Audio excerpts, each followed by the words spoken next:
You're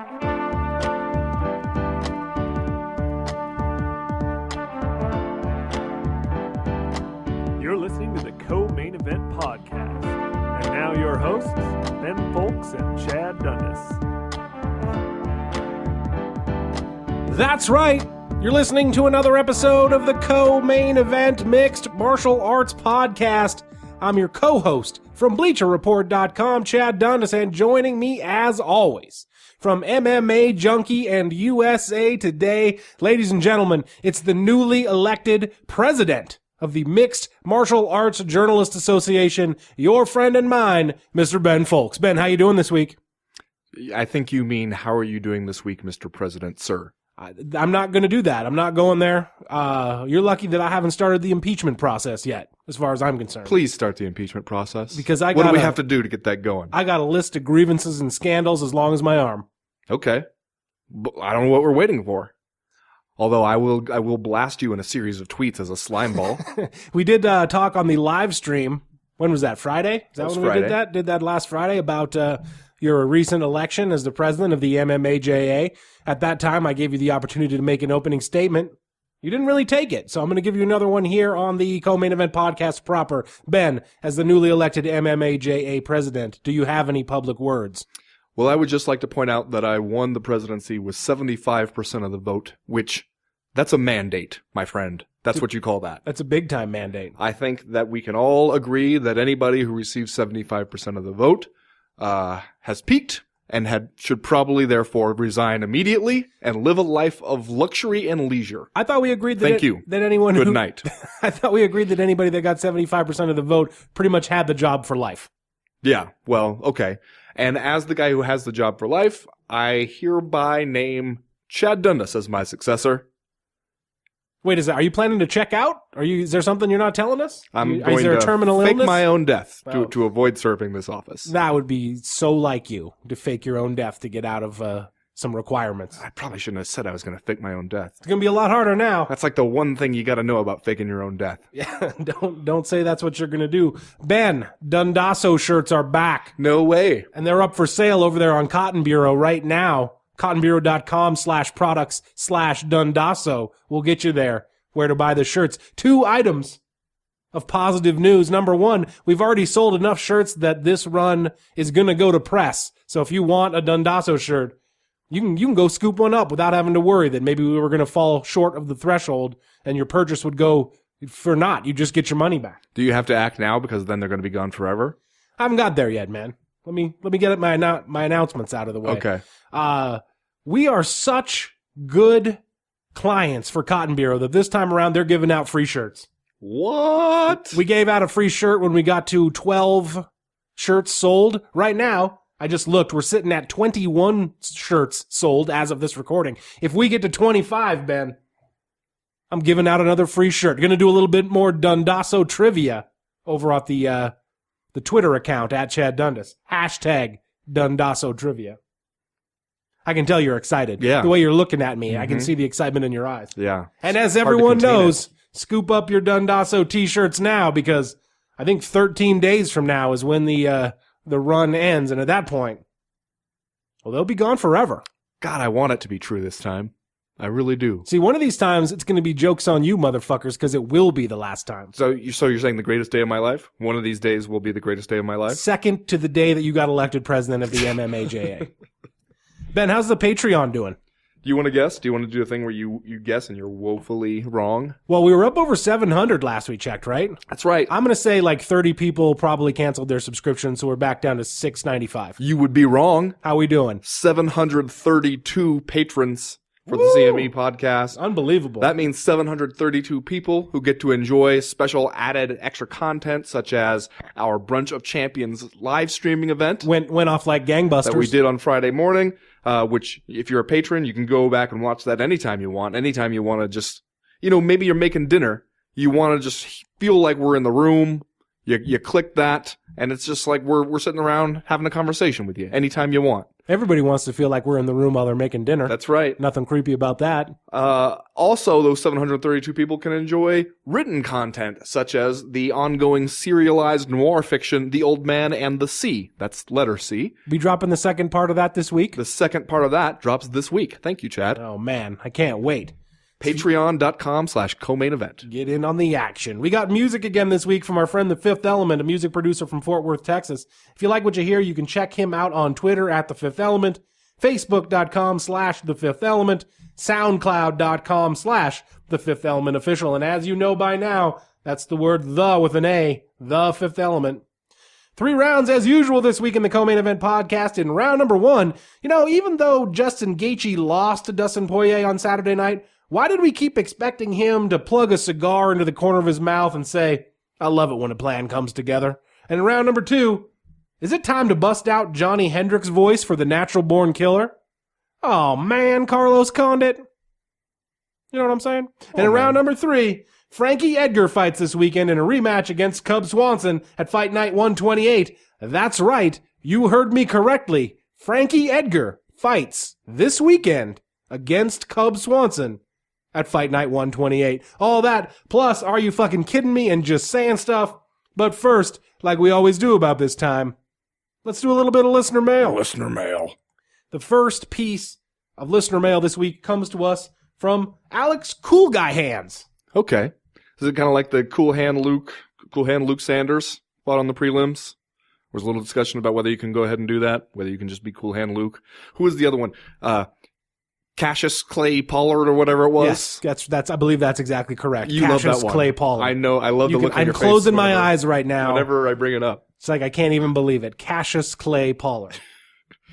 Cool Hand Luke Sanders. And now we have added to that list Alex Cool Guy Hands, which that's just kind of meta. He writes, is it time for Alex Oliveira to rebrand himself as the evil cowboy? He's always the villain in his fights. Missing weight and then doing a crotch chop versus Will Brooks. Faking the injury versus Tim Means, beating Carlos Condit. And we already have one named Cowboy, so now he's stuck with Cowboy Oliveira every time he fights. What's he waiting for? Ben, is it fair? Is it fair to try to rebrand? I mean, I'm not going to say I don't love this idea, because I kind of do, because there's a lot of possibility here. But is it fair to brand Alex the Cowboy Oliveira as the evil cowboy?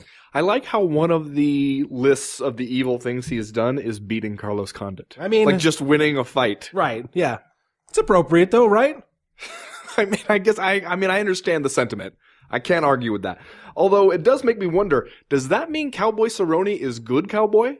Which can he be like, people like him. Can he be chaotic neutral cowboy? Yeah, okay, that feels right. Because I don't even think Cowboy Cerrone would describe himself as good cowboy. No, he probably wouldn't. Like, does he even own a white version of that hat? You always see him in the black one. I don't know that the good cowboy would be sending out his address to the internet haters, right? Inviting them to stop on by a place where he lives that is called the Bad Motherfucker Ranch. Only in MMA does that make you good cowboy. Now, good cowboy would be offering for you to stop by for a cup of tea. And if you have car trouble, maybe you come by Good Cowboy's place, he'll take a look at the alternator. Cowboy Oliveira now 5-1-1 in his last 7 fights. Obviously, this win over Carlos Condit Saturday at UFC on Fox 29 is a big one. I found it somewhat endearing. I mean, not necessarily that he beat Carlos Condit. I think that if you're a hardcore MMA fan and you've been around a while, probably deep in your brain's heart, you were hoping that Carlos Condit goes out there and gets back on track after some tough times. We'll talk about that a little bit more in round number 2 this week. But, Alex Oliveira gets the big win. He looked at times pretty good. At times like maybe he was about to succumb to Carlos Condit's offense. But then he gets on the mic and he's like, hey, I took this fight on short notice. I did it for my family, my brothers, my cousins, maybe implying that Cowboy Oliveira has some people that he takes care of, some people on the payroll, you might say. I found that to be endearing. I don't know that I would chalk that up to an evil cowboy. Okay, but he does need to be the something cowboy. He can't just be... We got room in our hearts for one cowboy. Okay. Do we not? Yeah, I mean, that's probably accurate. Right now, we've been referring to him as Other Cowboy, which, not super special. I mean, Evil Cowboy is definitely an improvement on being like Lesser Cowboy, or Cowboy number 2. Yeah, the lesser of 2 cowboys. I also, though... Something about it makes me think that it would just break his damn heart to find out that somebody referred to him as Evil Cowboy. He seems like that kind of guy, right? Like he would be sad? Yeah. Yeah. If you found out that we referred to him as the evil cowboy. Other thing that about Alex Oliveira is when you see him in the cage after the fight and he's got that cowboy hat on, I believe it. I believe that Alex Oliveira might go ride a horse in his off time. That if I believe that if Alex Oliveira wanted to, he could catch you by the feet with a lasso and trip you up. Okay, well that I would pay to see. So wait, if Donald Cerrone is going to be chaotic neutral cowboy, is he like lawful good cowboy? Yeah, maybe he can be the good cowboy. We just flipped it on you, Alex Cool Guy Hands. Yeah, okay. How you like that? I'm into this idea. I think they could both really succeed as both good and evil cowboy. This question from Andrew Millington. He writes, Adam Wiezerek needs to be a capital G guy, a goddamn omoplata at motherfucking heavyweight. This is the kind of thing I was hoping we would get to see in the UFC when John Olav Einemo got signed way back in 2011. Discuss this rather welcome anomaly, if you would. Now, one of the interesting things about this fight, Ben, on the preliminary portion of the UFC on Fox 25 or Fox 29 card, is that Iran Bular, am I saying that right? Did I get close? The opponent? Bular. He came in with no small amount of hype. Into this fight because he came in 6-0. He's a 31-year-old guy, so still, fairly young for heavyweight. He wears the turban down there to the cage. I saw some news stories about him. It seemed like maybe Iran Bular was going to be kind of a guy in this weight class, and then he loses in his UFC debut, or his second UFC fight, excuse me. He loses this fight, so letting a little bit of air out of that hype train, I guess you would say. Well, and to lose by omoplata. And then I was going to say, at the same time, as Andrew Millington points out, an omoplata in a heavyweight fight, that's just something you don't see every day, especially in 2018. Although, if you were going to tell me, we haven't seen an omoplata in the UFC since 2014. You don't even see people attempt them really anymore. Sometimes, somebody will use it as a way to get off the bottom. But if you were going to tell me that we would see an omoplata, a successful omoplata in the UFC where the person who gets omoplata never even really begins a defense, I think my guess would have been heavyweight. Yeah, I guess that's a solid point. Now, you as the jiu-jitsu correspondent of the Co-Main Event podcast, how does it feel when a guy loses a fight via omoplata? Is an omoplata the sort of move that, like, when someone taps out to it, do you roll your eyes a little bit? Yes, especially at this level of MMA. You shouldn't get beat by an omoplata. I mean, you just should be able to see that coming far enough in advance that you're going to be able to shut it down. I mean, maybe some people who, if that's like their thing, that's their specialty, but most people at this level of MMA, if they even attempt something like that, it's as a setup for something else. Or it's just like to isolate your arm to stop you from punching them in the face for a little while. But I wondered actually, after watching this one, was it that no one in training has thrown up an omoplata on this guy? Just because why bother? Like, what are you preparing him for? Like, nobody's going to actually try to omoplata you out there in the UFC. So maybe it's just a thing that people don't even drill. Especially, a wrestler, he thinks, I got to take this guy down, maintain top control, not even really trying too hard to pass the guard. Like, is he just so focused on doing that he's worried about the more, I guess, conventional responses to that maybe it was never even a thought? That here comes like an omoplata. We have to worry about the omoplata out there. And so, because he just never even did any of the things that you might expect a guy to do once you see that coming.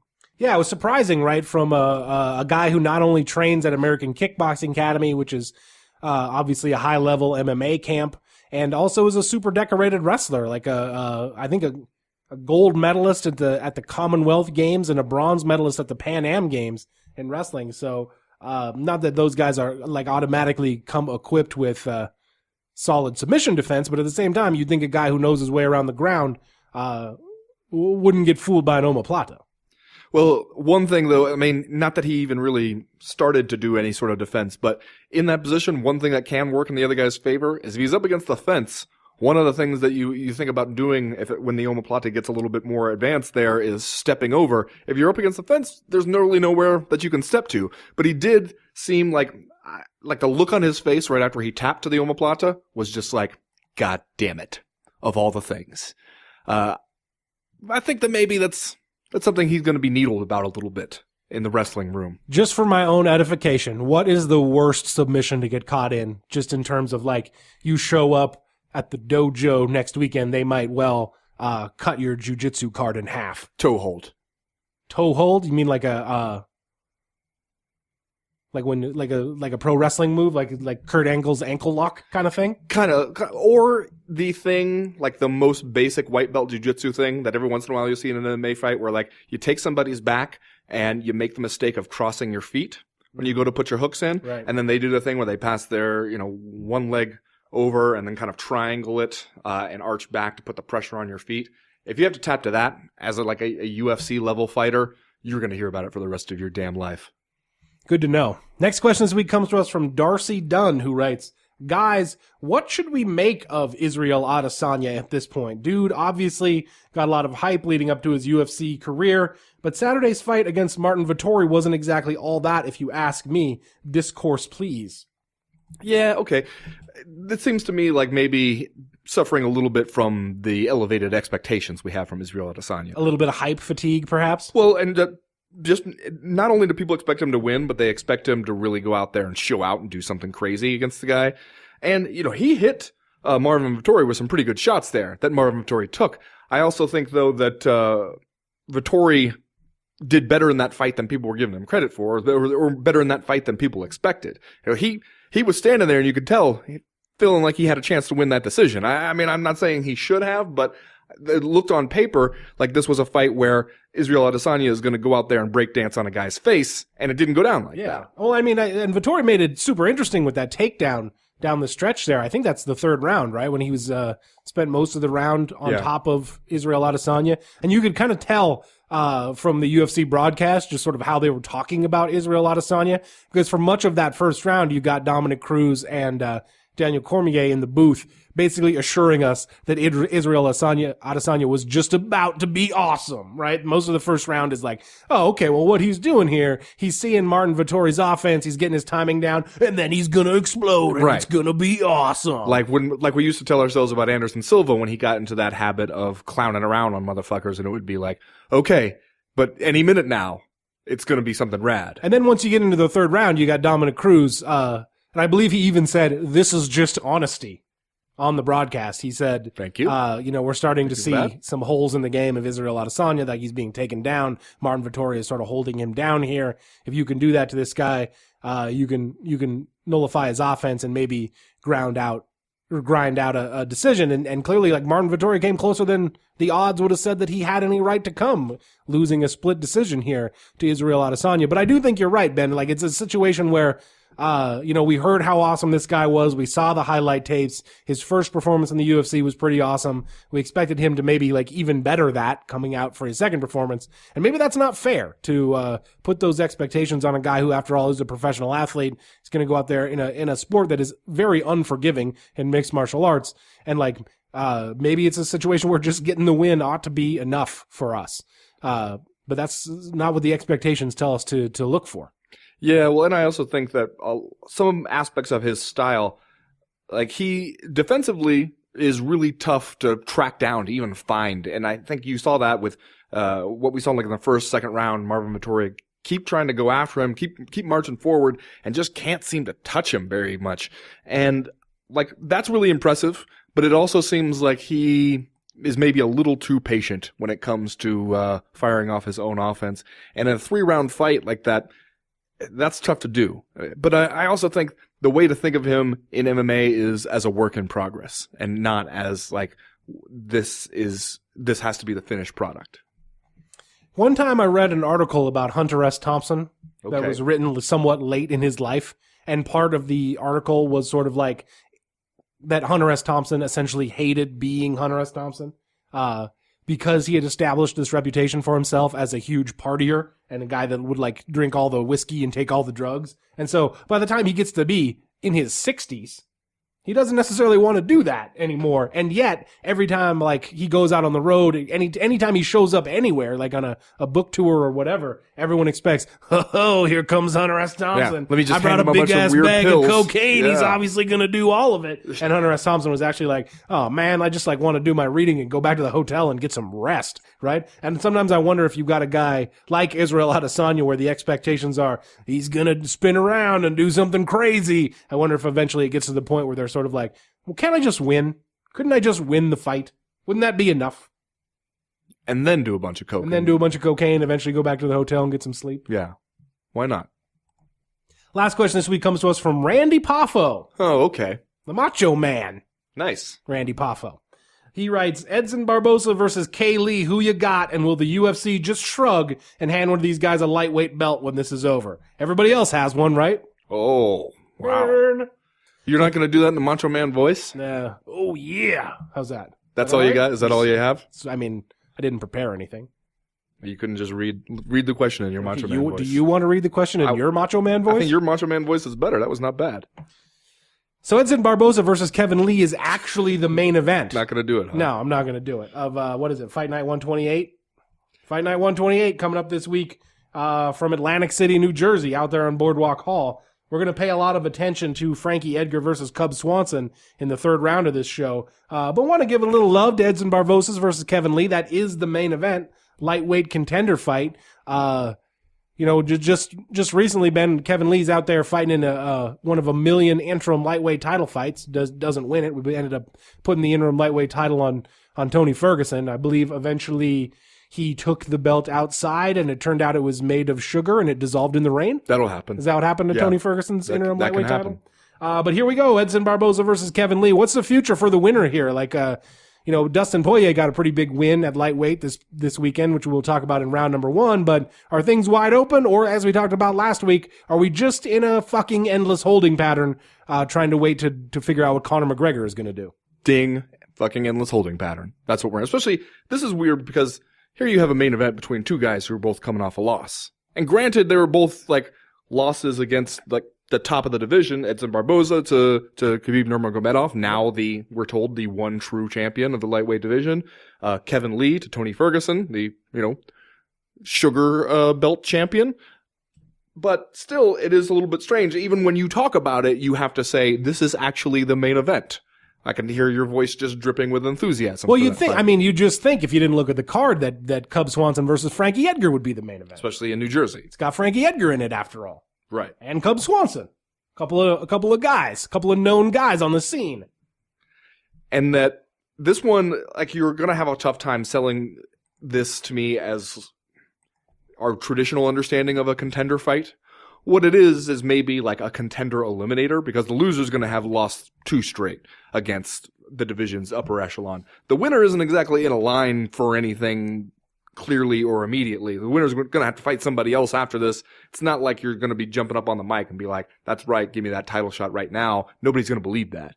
It's a stretch even, we'll talk about it, I'm sure, a little bit, but even for Dustin Poirier to beat Justin Gaethje and then be like, all right, title shot now. And it's just kind of like, yeah, that doesn't seem to be the way this works anymore, especially not in this division right now. Yeah. It just seems unlikely.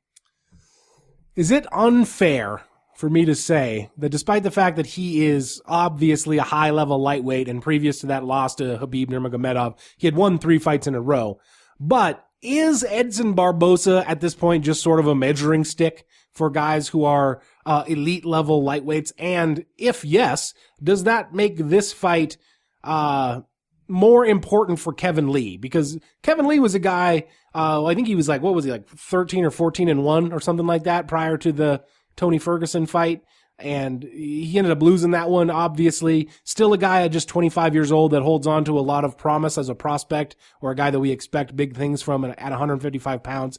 Does Kevin Lee absolutely, positively, 100% need to go out there and show out, or at least beat Edson Barboza to retain much of that shine that he has as this elite guy? And is that just Edson Barboza's role at this point? Yes. And I think about how many fights Edson Barboza would have to win in a row before people really started talking about him as, okay, we're seriously hyped to see Edson Barboza fight for a title, and the UFC is hyped to have him as a contender. Yeah, a lot. 7 or 8 at least. Edson Barboza, not quite to this extent, but last week we talked about Justin Gaethje just sort of being this main event level fighter because he goes out there and puts on these amazing fun fights. Edson Barboza is similar in that he's sort of a known commodity, right? You throw him out there, he's going to do some spinning shit. And maybe that'll be fun. And if he doesn't do that, he probably doesn't win. Am I just being unfair to Edson Barboza? Like, obviously, the dude is one of the best fighters in the world, so it feels a little bit mean to just sort of be like, yeah, measuring stick, gatekeeper. Yeah. Well, and when he beats you, he has some killer highlights. Like he had that, flying knee knockout against Beneil Dariush where it looked like he killed him and timed it absolutely perfectly. He has still that really kind of just what's the word where the highlight where it looks like the UFC saw it and was like, okay, just plug that one into every reel for the next 20 years. The one against Terry Edom. Yeah, which happened in 2012, by the way. Right, but so it a was long just time ago. As soon as they saw it, it was like, this is the platonic form of a UFC highlight reel knockout.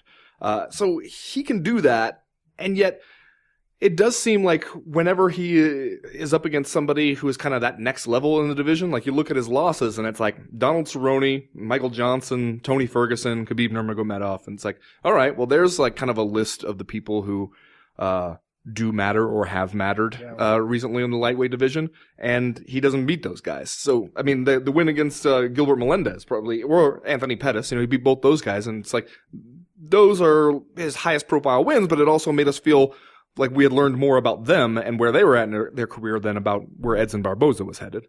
Well, now that you just read off the list of guys who beat Edson Barboza, that makes me feel like this is even bigger of a litmus test for Kevin Lee. Yeah, you got to be one of those guys. Right, like if you want into the West Side Cool Guy Club, man, you got to beat Edson Barboza.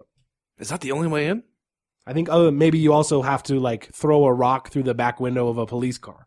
Can I steal the mascot of the East Side social club or whatever? Yeah, but that's dangerous because I believe they're the East Side Piranhas. Oh. So yeah, no one's gonna do that. BT Dubs, Kevin Lee was 16-2 headed into that fight against Tony Ferguson, so I don't want to shortchange the guy a couple of wins. Also think he's gonna show up with another huge staph infection on his chest this time? Boy, I hope not. I'm hoping maybe just a pair of leather overalls and some flip-up sunglasses. Okay. Maybe with a pair of lumberjack socks pulled up to his knees. Right. I don't know. Now you're reminding me what I like about a Kevin Lee fight week. There you go. Anyway, that's going to do it for listener mail this week. If you have a question, a comment, a concern that you want to air to the Co-Main Event podcast in future weeks, y'all know how to do it. You go to the website, comainevent.com, and click the link in the top right-hand corner of the screen that says email the podcast. That'll get you in touch with us. While you're there, hey, sign up for the Breakfast of Champions newsletter. That comes out every Friday morning to catch you up on the news and notes that we miss on all the days that we're not recording the podcast. Stuff always happens. News always breaks. The newsletter itself is short. It's informative. We would love to tell you it's funny. Sometimes we give stuff away through there. Scoop up a hat for yourself, maybe. And if you don't like it, it's really easy to unsubscribe. As for right now, though, we are going to go ahead and get started with round number 1.